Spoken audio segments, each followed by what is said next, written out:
Telltale Heart by Edgar Allan Poe. True, nervous, very, very dreadful. Nervous I had been and am. But why will you say that I am mad? The disease had sharpened my senses, not destroyed, not dulled them. Above all was the sense of hearing acute. I heard all the things in heaven and in the earth. I heard many things in hell. How then am I mad? Hearken and observe how healthily, how calmly I can tell you the whole story. It is impossible to say how first the idea entered my brain, but once conceived, it haunted me day and night. Objects there was none. Passion there was none. I loved the old man. He has never wronged me. He had never given me insult. For his gold I had no desire.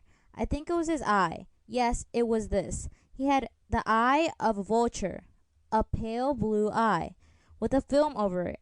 Whenever it fell upon me, my blood ran cold, and so by degrees, very gradually, I made up my mind to take the life of the old man, and thus rid myself of the eye forever. Now this is the point. You fancy me mad. Madmen know nothing. But you should have seen me. You should have seen how wisely I proceeded, with what caution, with what foresight, with what dissimulation I went to work. I was never kinder to the old man than during the whole week before I killed him. And every night, about midnight, I turned the latch of his door and opened it, oh so gently.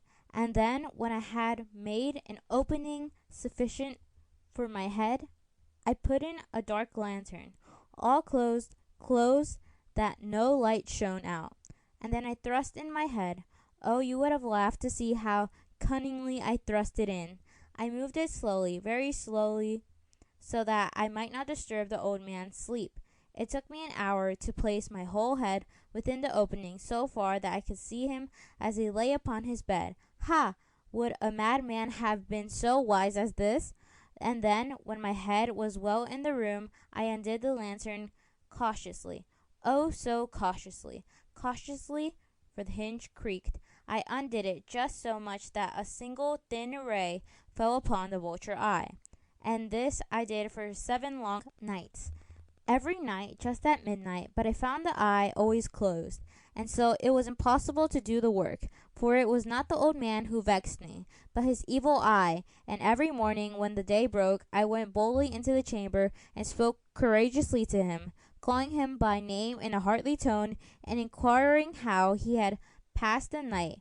So you see, he would have been a very profound old man, indeed, to suspect that every night, just at 12, I looked in upon him while he slept. Upon the 8th night, I was more than usually cautious in opening the door. A watch's minute hand moves more quickly than did mine. Never before that night had I felt the extent of my own powers, of my sagacity.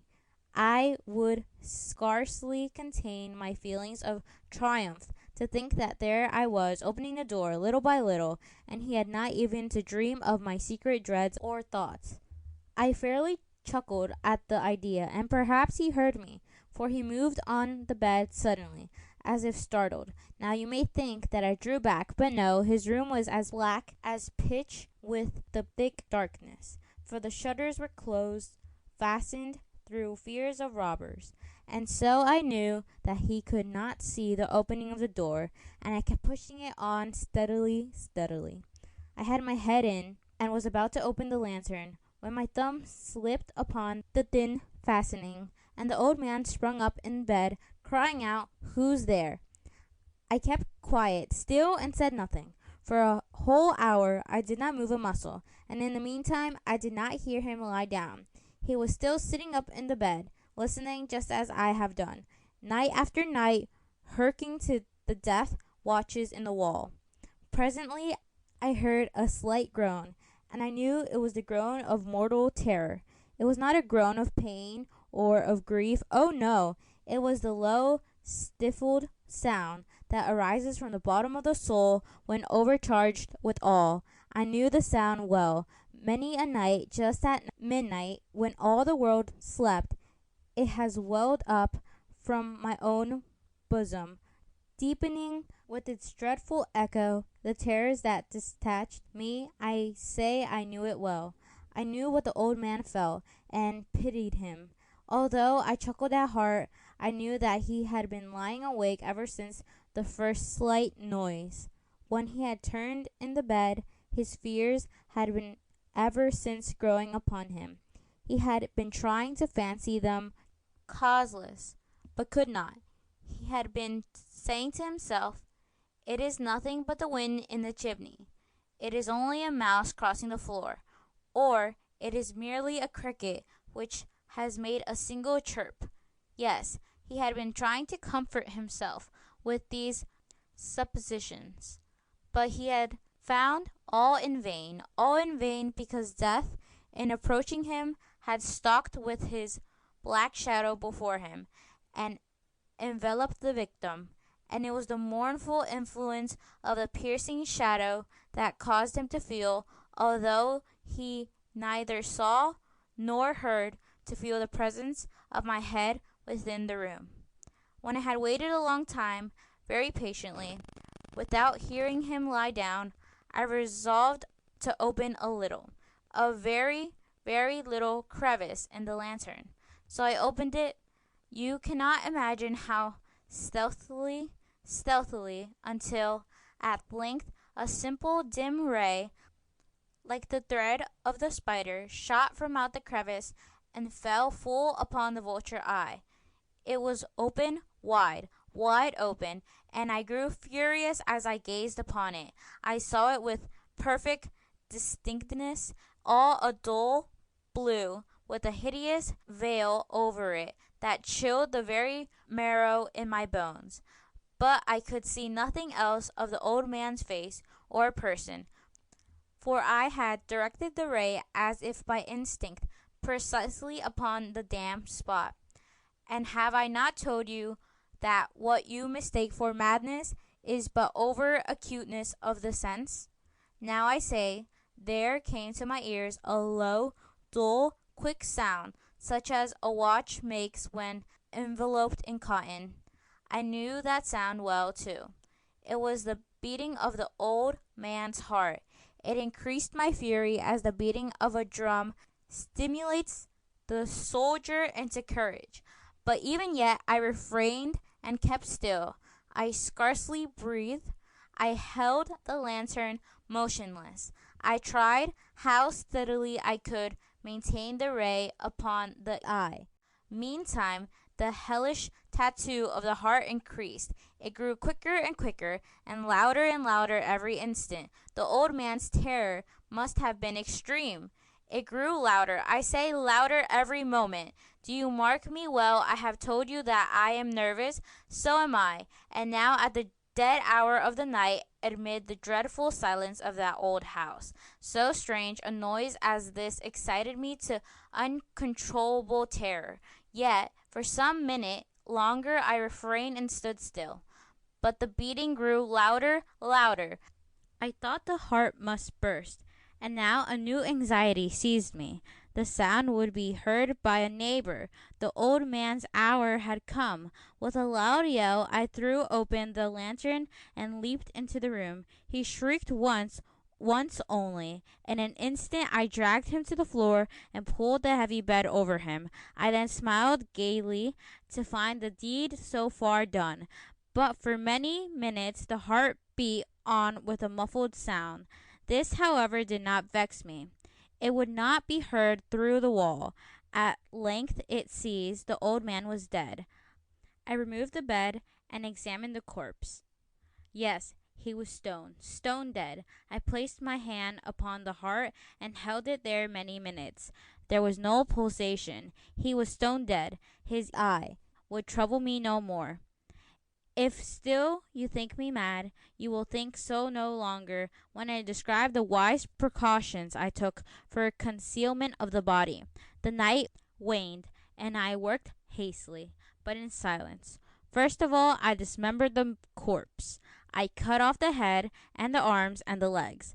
I then took up 3 planks from the flooring of the chamber and deposited all between the scantlings. I then replaced the board so cleverly, so cunningly, that no human eye, not even his, could have detected anything wrong. There was nothing to wash out, no stain of any kind, no blood spot whatever. I had been too wary for that. A tub had caught all. Ha ha! When I had made an end of these labors, it was 4 o'clock, still dark as midnight. As the bell sounded the hour, there came a knocking at the street door. I went down to open it with a light heart, for what had I now to fear? There entered 3 men, who introduced themselves, with perfect sovereignty, as officers of the police. A shriek had been heard by a neighbor during the night. Suspicion of foul play had been aroused. Information had been lodged at the police office, and they, the officers, deputed to search the premises. I smiled, for what had I to fear? I bade the gentleman welcome. The shriek, I said, was my own in a dream. The old man, I mentioned, was absent in the country. I took my visitors all over the house. I bade them search well. I led them at length to his chamber. I showed them his treasures, secure, undisturbed.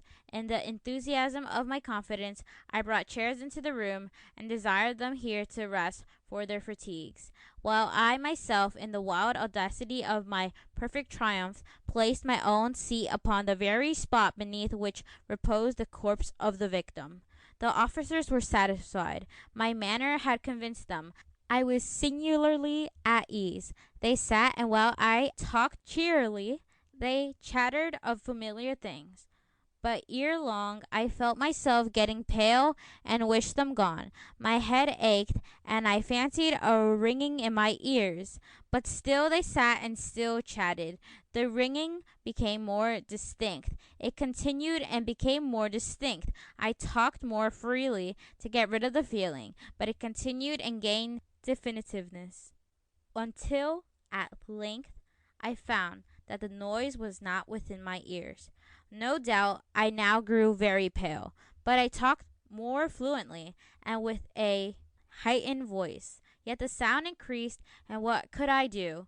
It was a low, dull, quick sound, much such a sound as a watch makes when enveloped in cotton. I gasped for breath, and yet the officers heard it not. I talked more quickly, more vehemently, but the noise steadily increased. I arose and argued about trifles in a high key and with violent gesticulations. But the noise steadily increased. Why would they not be gone? I paced the floor to and fro with heavy strides, as if excited to fury by the observation of the men, but the noise steadily increased. Oh God, what could I do? I foamed, I raved, I swore. I swung the chair upon which I had been sitting and grated it upon the boards, but the noise arose over all and continually increased. It grew louder, louder, louder, and still the men chatted pleasantly and smiled. Was it possible they heard not? Almighty God! No, no. They heard, they suspected, they knew. They were making a mockery of my horror. This I thought, and this I think. But anything was better than this agony. Anything was more tolerable than this derision. I could bear those hypocritical smiles no longer. I felt that I must scream or die. And now, again, hark! Louder, louder, louder, louder. Villains! I shrieked. Dissemble no more. I admit the deed. Tear up the planks. Here, here. It is the beating of his hideous heart. End of Telltale Heart.